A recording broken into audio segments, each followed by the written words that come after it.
Et on retrouve avec beaucoup de plaisir notre invité de ce dimanche magazine, Monsieur Moussa Diomandé, président de la plateforme unique des petites et moyennes entreprises de Côte d'Ivoire. Monsieur Moussa Diomandé, merci d'être avec nous sur ce plateau. Merci. Alors, comme nous le disions à l'entame de cette édition, nos échanges feront focus sur quelques points bien définis, à savoir la contribution des PME dans l'économie ivoirienne, vos préoccupations ainsi que les actions du gouvernement engagées en votre faveur. Mais avant, il convient bien d'éclairer la lanterne de nos téléspectateurs sur certaines notions importantes, comme par exemple, à quoi reconnaît-on une PME? Alors, pour parler des PME, ce qu'il faut retenir, c'est que la vie des Ivoiriens et des Ivoiriennes est rythmée par les activités des PME. Qu'il s'agit d'effectuer un voyage à Korogo, ce sont les PME au niveau du transport. Pour tout ce qui concerne l'import, l'export, ce sont les PME. Les cliniques privées, ce sont les PME. Les pharmacies, ce sont les PME. Les PME sont partout. Notre économie est adossée aux activités des PME. Je veux dire l'économie locale. Et nous pouvons dire également que les petites et moyennes entreprises contribuent au développement économique de la Côte d'Ivoire en ce sens que nous soutenons les ménages, nous soutenons nos familles. Et cela n'est pas négligeable. Et donc les PME sont partout. Sans les petites et moyennes entreprises, vous n'aurez pas eu d'économie locale.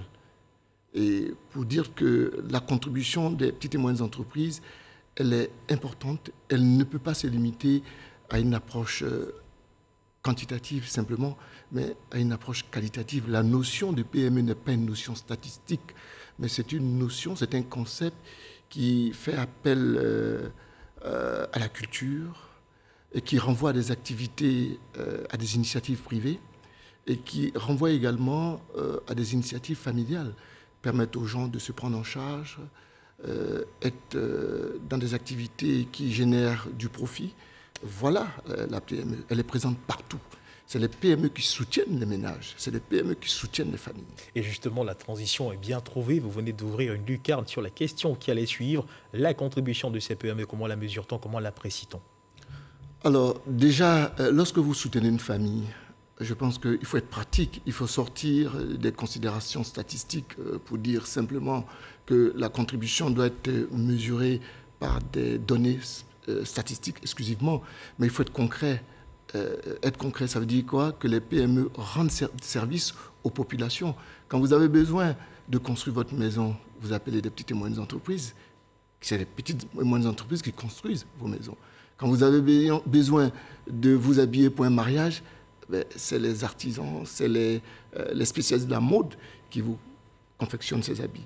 Donc, je dois dire que la contribution des PME à ce niveau, elle est énorme. Elle est dans la vie des Ivoiriens, partout. Voilà. Au regard de leur contribution, sont-elles réellement valorisées?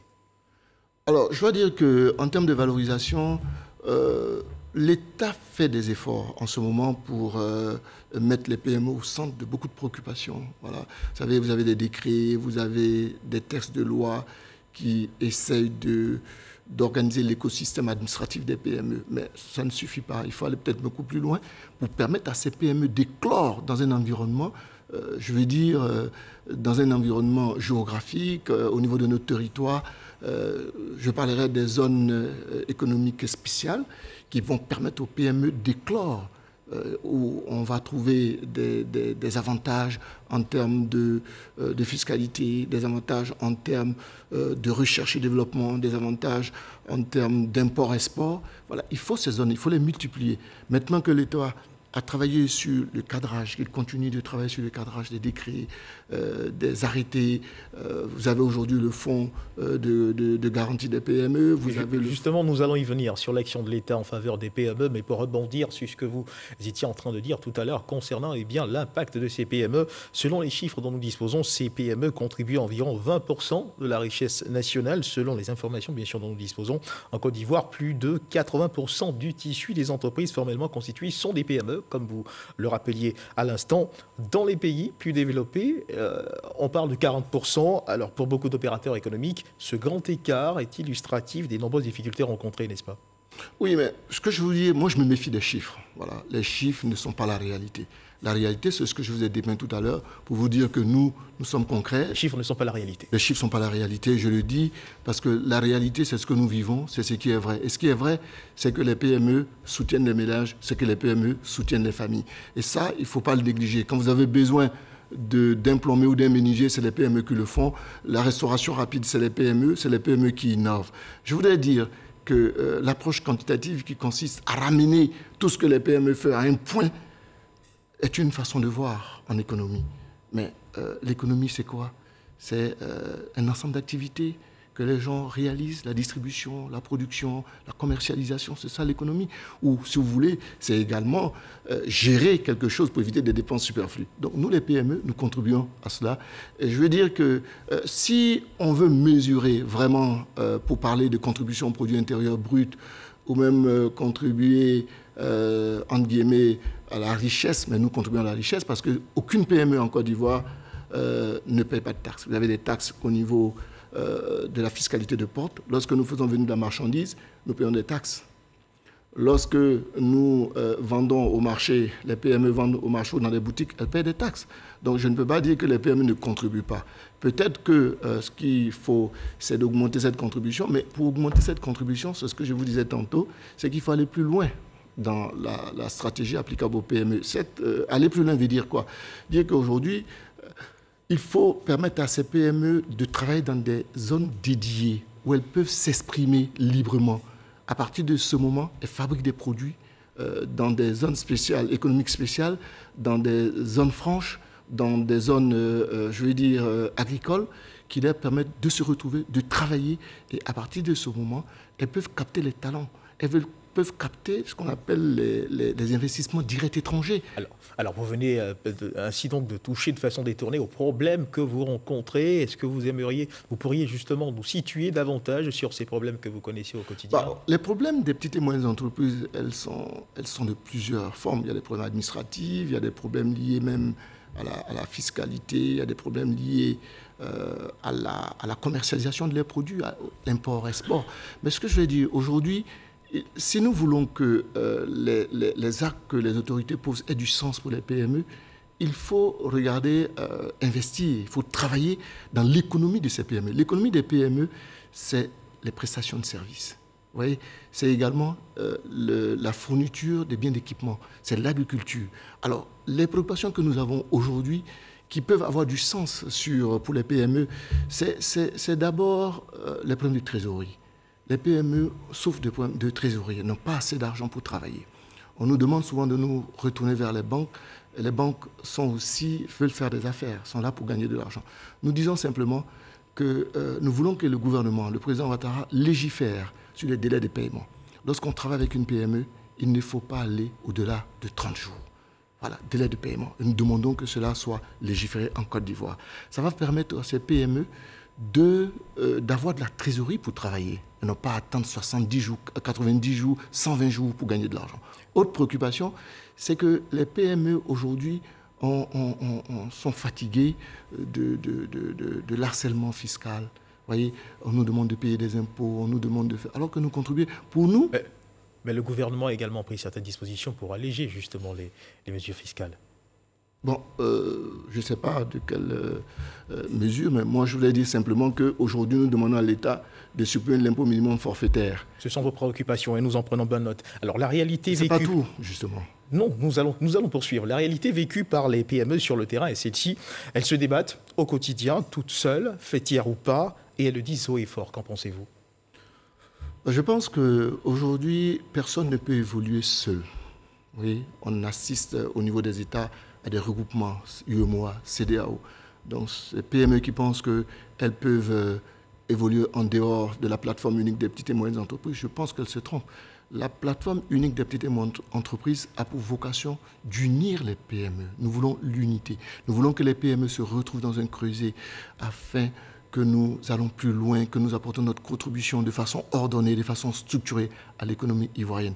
Cela veut dire quoi? Cela veut dire que les PME ont besoin de solidarité. Nous avons besoin de faire la promotion de nos jeunes couturiers, de faire la promotion de nos jeunes innovateurs, de faire la promotion des jeunes dames, des dames qui sont dans le maraîchage, qui sont dans le vivrier. Vous voyez, c'est tout cela qu'il faut. Mais si nous ne nous mettons pas ensemble pour travailler de façon, de façon cohérente, pour avoir des synergies, pour réduire les coûts, que voulez-vous qu'on fasse? Nous avons la ZLECAf qui se présente devant nous.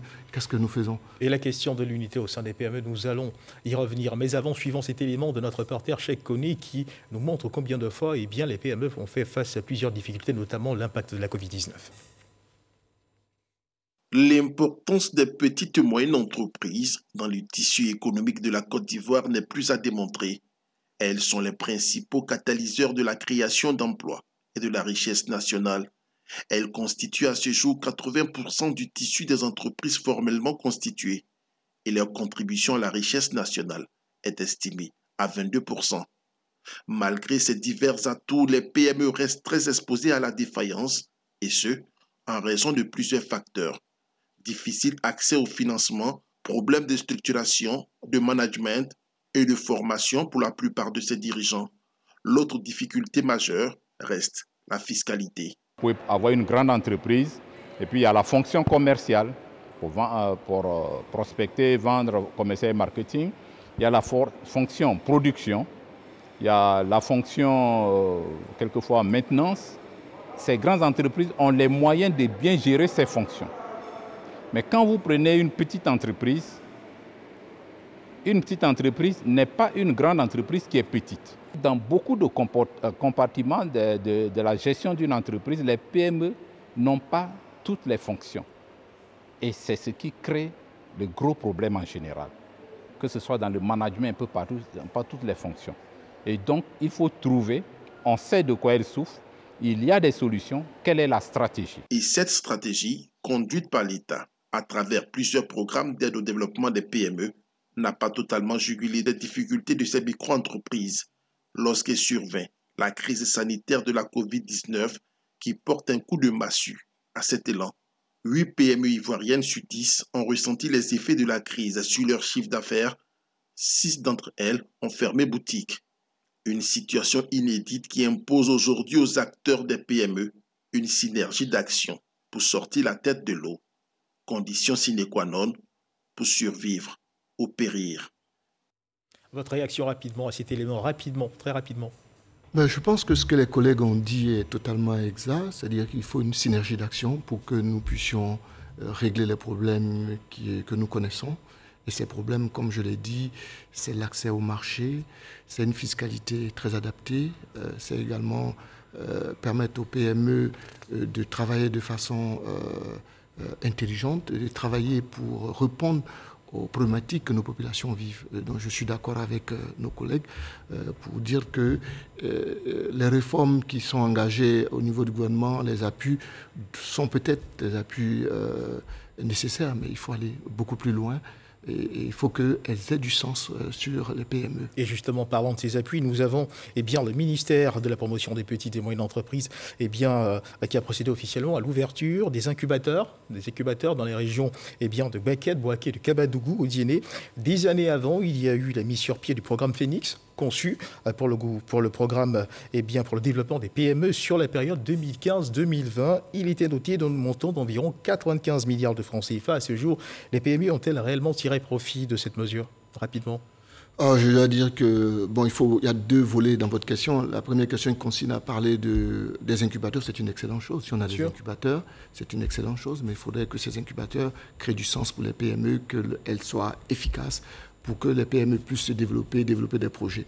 Maintenant, concernant le programme Phoenix, c'est un programme administratif. Ce programme est un cadrage, l'écosystème administratif. Maintenant, comme je l'ai dit tantôt, il faut aller plus loin, sortir des cadrages administratifs pour aller vraiment vers l'opérationnalisation, vers la mise en œuvre de vraies stratégies pour conquérir des marchés, pour avoir des produits innovants. Et surtout, la Côte d'Ivoire a le choix. Nous avons le choix entre l'import, l'export ou l'implantation dans des pays. Et pour cela, il faut tout un accompagnement, il faut des incitations que nous attendons du gouvernement pour que nous puissions montrer notre savoir-faire un peu partout. Et on a bien compris vos préoccupations, mais juste avant de finir, est-ce que l'unité au sein des fêtières ne devrait pas se consolider parce qu'il y a, permettez-moi l'expression, une petite guéguerre qui existe entre les fêtières? Est-ce que cela ne met pas à mal cette vision-là que vous avez de permettre à ces PME d'émerger rapidement? Juste avant de conclure. Non, à mon avis, il n'y a pas de problème. C'est des problèmes que nous sommes en train de régler. Le ministre des PME fait tout pour que les PME se retrouvent ensemble, pour travailler, pour pouvoir tirer parti de toutes les réformes qui sont mises à notre disposition. Donc, à mon avis, il faut que tout le monde se retrouve au sein de la plateforme pour que nous puissions continuer le travail qui nous revient. Merci à vous, Monsieur Diomandé Moussa. C'est la fin de cette édition. Merci de nous avoir suivis. Je rappelle que dans le cas du Dimanche Magazine, avec notre invité, Monsieur Moussa Diomandé, président de la plateforme unique des petites et moyennes entreprises de Côte d'Ivoire, nous avons parlé de la contribution des petites et moyennes entreprises dans l'économie ivoirienne. C'est la fin de cette édition. Merci de nous avoir suivis. Dieu garde la Côte d'Ivoire.